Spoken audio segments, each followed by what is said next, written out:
If you're trying to eat healthier, here's some good news, and it's on almost every box, bag, carton, can, and jar of the foods you buy, the new food label. It may be hard to believe, but the new label must tell it like it is. No more misleading claims like light for an oil that's just lighter in color, or low cholesterol for a non-dairy creamer that's loaded with saturated fat. Now such terms are strictly defined by the government and cannot be used where they would be misleading.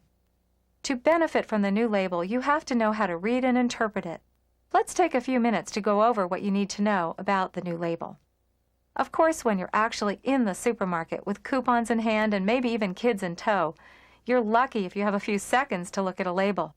Don't worry.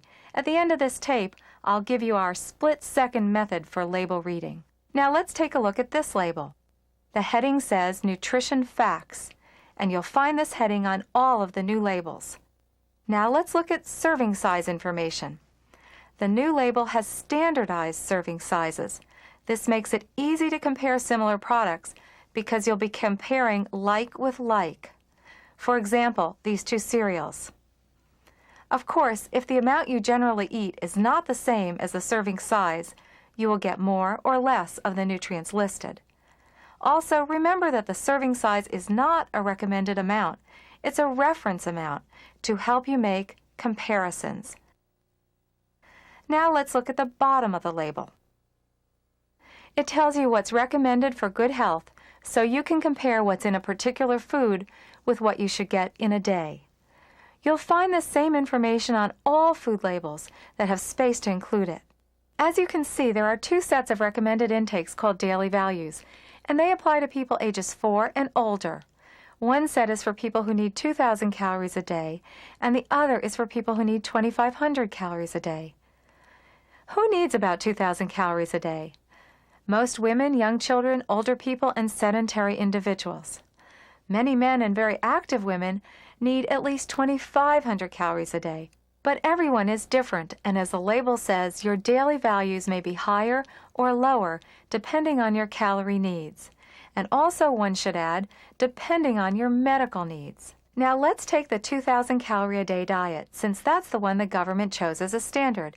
As it says right here, the percent daily values are based on a 2,000 calorie diet. Ideally, what should a 2,000 calorie a day diet be like? The label tells us it should have less than 65 grams of total fat and less than 20 grams of saturated fat a day.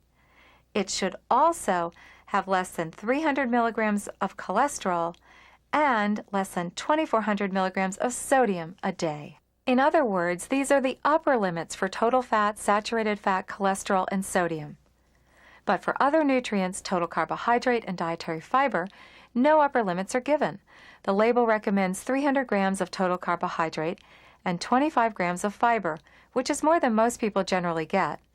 Good sources of fiber include fruits, vegetables, whole grain foods, and all kinds of beans. Now, let's look at the top half of the label again.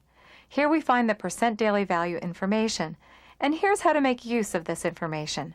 For example, if the percent daily value for saturated fat is 5%, then one serving contributes 5% of the maximum amount of saturated fat that one should have in a day, if one's calorie needs are 2,000 a day.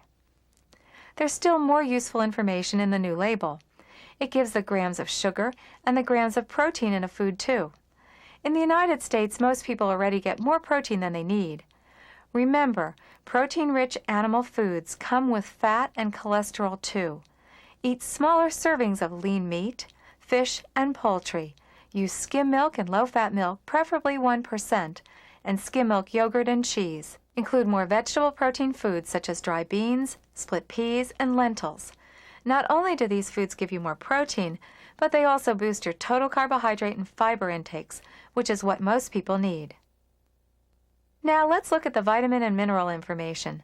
These nutrients, vitamin A, vitamin C, calcium, and iron, are often low in the American diet, so look for foods that are good sources or provide at least 10% of any one of these nutrients. Now let's go on to the calorie information. Many of us are concerned about calories, and often that's all that we look at on a label. But if you focus on fat instead, the calories will take care of themselves. Keeping your total fat intake low automatically keeps your calorie intake in line. That's because, as the label states, fat has a lot of calories, 9 calories a gram.